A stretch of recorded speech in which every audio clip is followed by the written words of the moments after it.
युद्ध और समस्या का समाधान। आज हम इस बिंदु पर अपनी ज्ञान और अनुभव आधारित विचार को रखने का प्रयास करेंगे।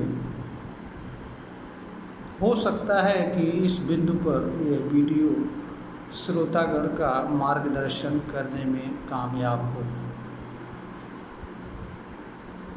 युद्ध भी मानव इतिहास का एक महत्वपूर्ण हिस्सा है।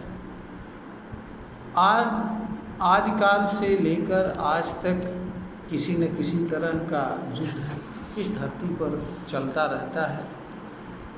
सिर्फ इसके तौर तरीकों में बदलाव हुआ है, परंतु युद्ध कभी भी खत्म नहीं हुआ और इसके कारण मानव समाज हमेशा अशांत और परेशान रहता है।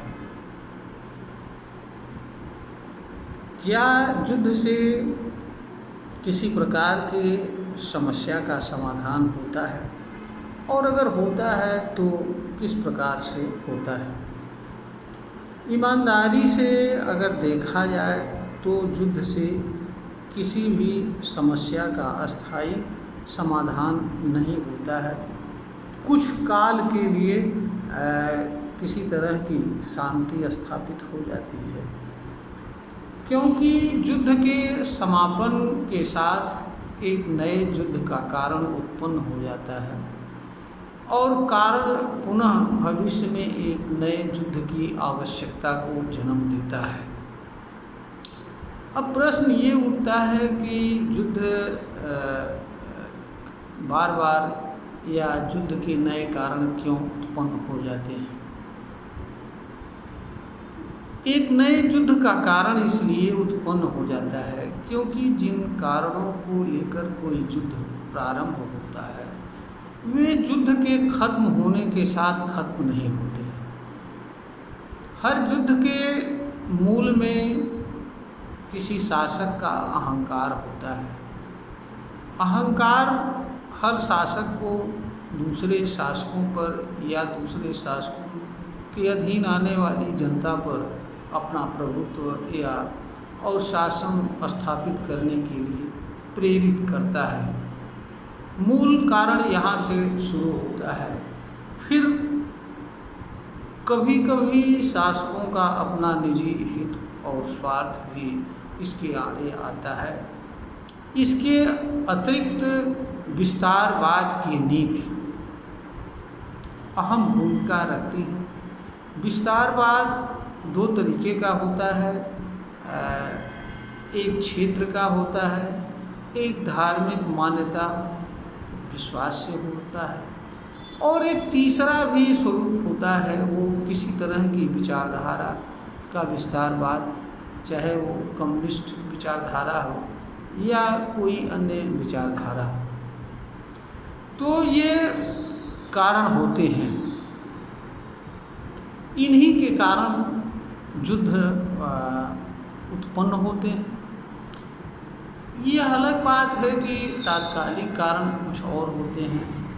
तात्कालिक कारण किसी वर्ग या समूह द्वारा किया जाने वाला कारण है, जैसे फिलिस्तीन और इजराइल।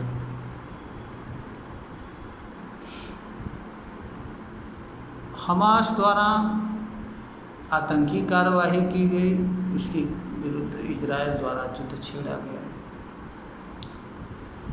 रूस का युद्ध चल रहा है, वहाँ पर युद्ध का कारण रूस की विस्तार नीति है। वह पुनः और अपना सुपर पावर बनने की सनक है, जिसके कारण वह युद्ध छेड़ रखा है।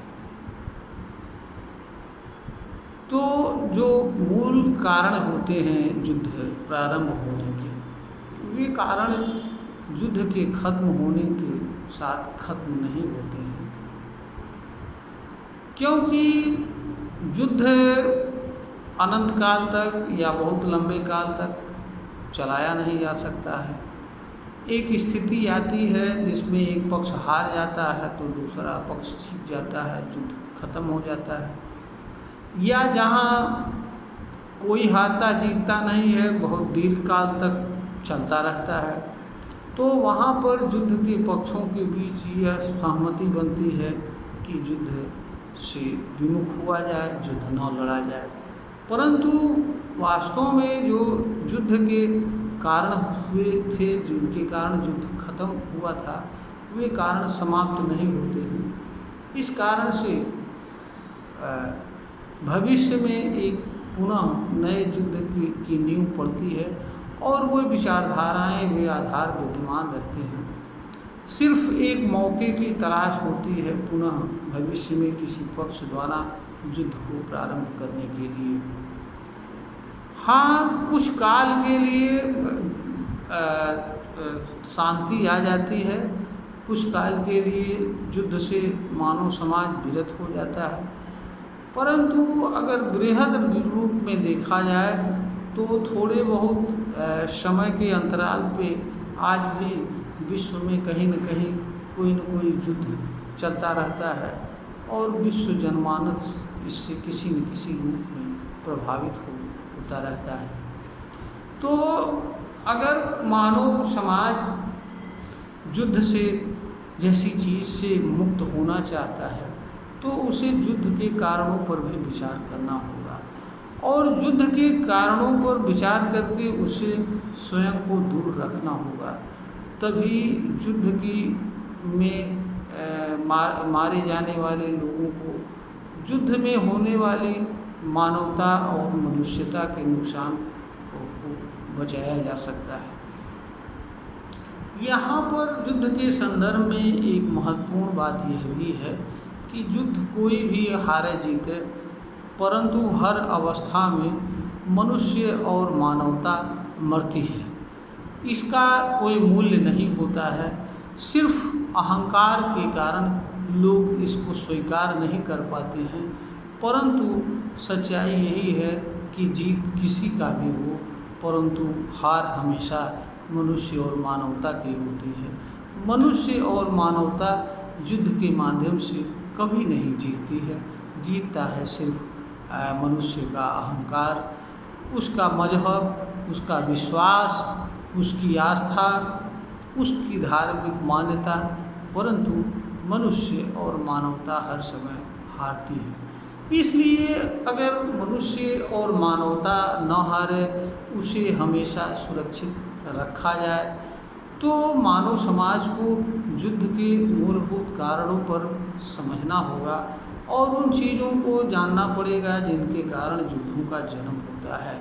जब तक मनुष्य युद्ध के कारण को जन्म देने वाले कारणों से, युद्ध को जन्म देने वाले कारणों से स्वयं को दूर नहीं रखेगा, उनसे मुक्त नहीं रखेगा, तब तक मनुष्य युद्ध अथवा संघर्ष या विवाद से दूर नहीं रह सकता है। इस वीडियो के माध्यम से हमने अपने ज्ञान एवं अनुभव को साझा करने का प्रयास किया है। हम अपने सभी श्रोतागण से निवेदन करते हैं कि अगर यह वीडियो पसंद आया तो इसे लाइक करें, हमारे चैनल को शेयर सब्सक्राइब करें, ताकि ज्ञानवर्धन की इस प्रक्रिया को आगे बढ़ाया जा सके। क्योंकि किसी का प्रयास तभी सफल होता है जब उस प्रयास को सफल बनाने के लिए कुछ लोग अपनी भागीदारी सुनिश्चित करते हैं। किसी चैनल को सब्सक्राइब करना और शेयर करना एक प्रकार की भागीदारी को सुनिश्चित करना होता है। इस बात को हमारे श्रोतागण को समझना चाहिए, क्योंकि जब आपका स्नेह और प्रेम मिलता है तो उस कार्य को करने वाले का मन लगता है, उसे प्रसन्नता होती है कि लोग हमारे कार्यों की प्रशंसा कर रहे हैं। इसलिए हमारे चैनल को अवश्य सब्सक्राइब करें, शेयर करें, लाइक करें। इसी के साथ हम अपने बात को ख़त्म करते हैं।